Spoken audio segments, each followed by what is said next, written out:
Picture चालू करो बे। लेकिन आपकी छवि बन गई है कि आप हर मुद्दे को हिंदू मुसलमान करते हैं। जवाब दीजिए डॉक्टर संबित पात्रा। अंजना जी, अगर आप अन्यथा नहीं लेगी तो मैं कुछ कहूं? बोल लीजिए। देखिए अंजना जी, ऐसा रोज हम डिबेट में आते थे तो क्या होता था, संबित जी हर विषय को आप लोग हिंदू मुसलमान कर देते हैं, ये कैसे होगा, ये आप चुनाव के लिए कर रहे हैं, ये उचित नहीं है, ये ठीक राजनीति नहीं है। और जिस दिन हम प्रचंड बहुमत के साथ चुनाव जीतते हैं उस दिन सारे हमारे एंकर मित्र कहते हैं ये जो जीत का फॉर्मूला है ये कमाल का है, आप देखिए सारे राज्य जीत गए।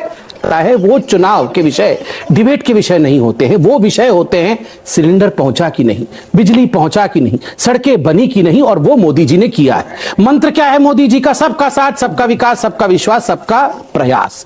जहां तक हिजाब, हलाल, लाउडस्पीकर इत्यादि का संबंध है, ये एक कॉन्स्टिट्यूशनल देश है, संविधान से चलता है, सभी विषयों पर संवैधानिक चर्चा होना अनिवार्य है। ये हिंदू मुस्लिम में बांटा जा रहा है। दूसरा, 70 साल तक हलाल मीट खा रहे थे, ठीक बात है, कोई बात नहीं। किसी ने कह दिया हलाली क्यों, झटका क्यों नहीं, ओहो विवाद हो गया, ये अच्छी बात नहीं है, विवाद नहीं होना चाहिए। 70 साल से हलाल खा रहे थे तो वो विवाद नहीं हो रहा था, झटका किसने हल्के से कह दिया तो वो विवाद हो गया। तीसरा, हिजाब में क्या विवाद हो गया?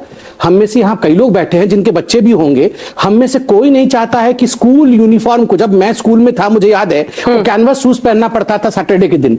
अगर कैनवस शूज सफेद, पूरा सफेद ना हो तो फाइन पड़ती थी, बाहर जाके पीटी एक्स्ट्रा करना पड़ता था, फाइन लगता था। स्कूल इस देश में, संविधान से चलने वाले देश में, न्यायमूर्ति अगर न्याय करता है, कहता है कि स्कूल के यूनिफॉर्म में हिजाब नहीं पहना जा सकता, उसके बाद उनकी जान को खतरा रहेगा। ये देश कहां जा रहा है ये मैं पूछ रहा हूं। आजान में सोनू निगम एक दिन कहते हैं कि मेरे घर के सामने अगर आजान होता है तो मैं डिस्टर्ब होता हूं। अधिकार है सोनू निगम का कहने के लिए, इसमें अपनी पूरी कोई बुराई नहीं। बाद में सोनू निगम को अपना सर मुंडवाना पड़ा, बाल काटने पड़े, सुरक्षा लेनी पड़ी क्योंकि उनके जान के ऊपर आफत आन पड़ी। क्यों ऐसा क्यों होता है, ये सवाल आज देश के सामने। कोर्ट के ऑर्डर को अगर इन्फोर्स किया जाए तो सांप्रदायिक हो गए। देखिए अंजना जी, अभी संबित पात्रा जी कह रहे थे ये देश कहां जा रहा है।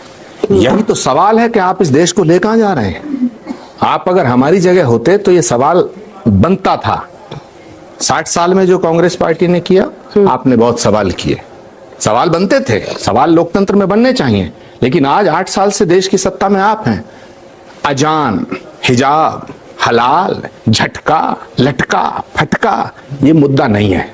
मुद्दा है अंजना जी, जब किसी से कोई मोहब्बत करता है तो उसकी बुराइयां भी अच्छाइयां लगती हैं, और जब किसी से मोहब्बत नहीं करता है तो उसकी अच्छाइयां भी बुराई लगती हैं। जनता दिलों में इनकी बुराइयां भी अच्छी लग रही है, मोहब्बत हो गई है। नहीं कर रहा अभी, इन पे बात करूंगा तो झगड़ा होगा अगले राउंड में। हाँ। मैं कह रहा हूं कि लोगों के दिलों में फर्क आ चुके हैं। सबसे बड़ा सवाल यह है, सवाल ये नहीं है कि कितना लाउड स्पीकर बजेगा, सवाल ये नहीं है कि कौन क्या खाएगा, सवाल ये नहीं है कौन क्या पिएगा, सवाल ये है आपने अभी चुनाव की बात की, नफरत आपने चुनाव में जो कुछ कहा, जो कुछ किया, उसका परिणाम आया। आप सत्ता के ऊपर हैं, 8 साल से आप पूरे देश पर राज कर रहे हैं, आप और करिए, लेकिन अगला रोड मैप क्या होगा? आफ्टर ऑल आपने सरकारें बनाई, बना लो। इस देश के अंदर बहुत से प्रधानमंत्री आए, बहुत से मुख्यमंत्री आए, जो कल था वो आज नहीं है, और जो आज है वो कल नहीं रहेगा, ये सृष्टि का नियम है। लेकिन संबित पात्रा जी, इस देश को किस दिशा में आप ले जाना चाहते हैं, क्यों, इसका विश्लेषण और समीक्षाएं हो चुकी हैं। आज मुद्दा है कि ये देश जाएगा कहां। हिंदू और मुसलमान के अंदर जो सद्भावना थी, कायम थी, वो आज उसमें कमी आई है। फैसला सरकारों को करना है, फैसला पॉलिटिकल पार्टियों को करना है, फैसला पक्ष और विपक्ष दोनों को करना है। शाबाश।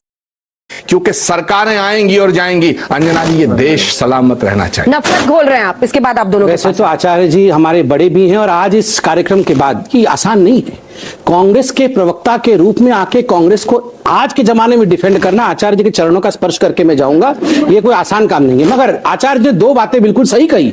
आचार्य जी ने कहा है जब किसी से मोहब्बत हो जाती है उसकी सारी खामियां और बुराइयां भी अच्छी लगती। इसी पे तो गदगद है आप। नहीं, अरे ये कौन पूछ रहा है एलपीजी सिलेंडर का दाम, कौन पूछ रहा है पेट्रोल डीजल का दाम, सही बात, सब मगन है। कंप्लीट कर लो, भक्ति कंप्लीट कर लो। यही मोहब्बत हमें नहीं, ये मोहब्बत इनको राहुल गांधी से हुआ है। सारी खामियां बुराइयां इनको अच्छी लग रही है, राहुल चाहिए। दूसरा, देखिए हम तो जो झटका, हलाल, लटका, पटका जो कहा, कम से कम राहुल जी तो कांग्रेस का हलाल कर करके ही मार रहे हैं। धीरे धीरे ही कांग्रेस समाप्त हो जाएगी। और आचार्य जी, अंजना जी ने एक बहुत पते का सवाल पूछा था कि ये जो कोर्ट्स के ऑर्डर हैं, अगर उसको लागू किए जाते हैं तो इसमें सांप्रदायिक विषय कहां बनता है? उत्तर तो आपने उसका दिया नहीं।